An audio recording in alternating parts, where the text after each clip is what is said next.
Vinyl cutting চলছে। এই মেশিনের সাহায্যে ভিনাইলটা কাটিং করব। Unroll T shirt print and web world. তো কাটিং করার জন্য আমরা এখানে প্রিন্ট দেবো, এখানে ইয়েস করব। ইয়েস করার পর আমরা আবার সেন্ড টু আউট, তারপরে এখানেই মেশিনটা চালু হয়ে যাবে। দেখুন এই মেশিনটা চালু হয়ে গেল। তারপরে এই টি শার্টের ওপরে, এই যে টি শার্টগুলো আছে এর ওপরে বসাবো। এই টি শার্টের ওপরে, এই টি শার্টের ওপরে এই হিট প্রেস মেশিনের সাহায্যে এটাতে প্রিন্ট করব।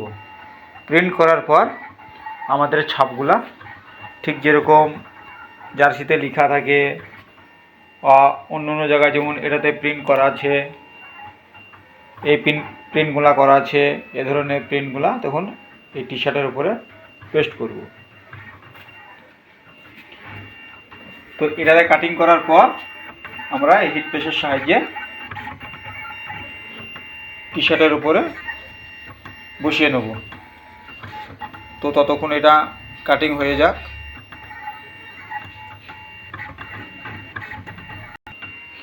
আর এই মেশিনটা সাবনিমেশিং, এখানে কালি ইউজ করা আছে। সাবনিমেশিং প্রিন্ট করা হয়, যেটা লাস্টে দেখালাম ওটা হচ্ছে সাবনিমেশিং প্রিন্ট। আর এটা হচ্ছে আপনার ভিনাইল প্রিন্ট, মানে যেটাকে ডিটিএফ বলা হয় এক ধরনের। এখন ফাইনালি আমরা যেটাকে কাটিং করেছি এটাকে এখন আমরা টি শার্টের উপরে বসাবো। দেখুন এটা আগে দেখিয়েছিলাম মেশিনে, এখন এটাকে আমরা টি শার্টের উপরে বসাবো। তো জাস্ট আপনি যেখানে প্রিন্ট করতে চাইছেন সেখানে জাস্ট এখানে এরকম করে বসিয়ে দেবেন।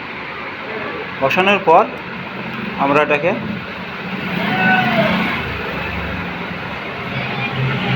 ঠিক জায়গা মতো আপনি বসিয়ে নেবেন। তারপরে মেশিনটা আমরা এটাকে ঘুরিয়ে নেব। এটাকে ঘুরিয়ে নেওয়ার পর আমরা এটাকে পেস্ট করব। তারপরে এই বটনটা পেস্ট করব। এখন আমাদের প্রিন্ট রেডি হয়ে গেছে। এটা এখন এটাকে আমরা আস্তে আস্তে তুলে ফেলব।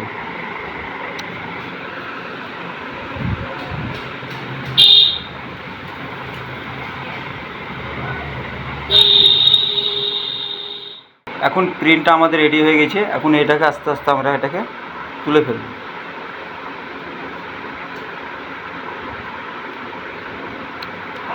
তো ফাইনালি আমাদের টি শার্ট প্রিন্ট হয়ে গেছে। তো বুঝতে পারলেন এটা কিভাবে মূলত প্রিন্ট করা হয়। এটা আপনি যে কোনো কালারের করে নিতে পারেন। তো এই ছিল ছোট্ট ভিডিও। যদি টি শার্ট প্রিন্ট করে নিতে চান তাহলে আমার সঙ্গে কন্ট্যাক্ট করবেন।